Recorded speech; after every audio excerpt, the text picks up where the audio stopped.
గతంలో తెలుగుదేశం ప్రభుత్వం అధికారంలో ఉండగా అప్పటి కేంద్ర మంత్రిగా ఉన్న ముప్పవరపు వెంకయ్యనాయుడు సహకారంతో ఇప్పటి మంత్రి నారా లోకేష్ చేతుల మీదుగా కావాలి పట్టణ ప్రజల నీటి సమస్యను దూరం చేయడమే లక్ష్యంగా కావాలి పట్టణంలో ఏర్పాటు చేసిన అమృత పైలాన్ను ధ్వంసం చేసిన కేసులో వైఎస్సార్సీపీ మాజీ ఎమ్మెల్యే రామిరెడ్డి ప్రతాప్ కుమార్ రెడ్డి కోర్టు ఆదేశాల మేరకు ఈ రోజు కావాలి 2వ పట్టణ పోలీస్ స్టేషన్ నందు విచారణకు హాజరైనట్లు తెలుస్తుంది.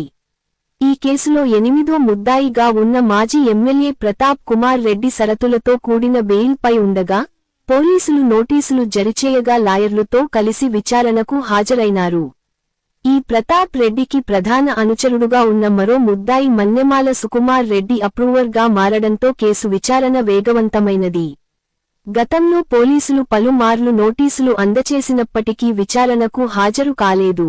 ఈ క్రమంలో పోలీసులు స్టేషన్ వద్ద ఎటువంటి అవాంఛనీయ సంఘటనలు జరగకుండా గట్టి బందోబస్తు ఏర్పాటు చేశారు.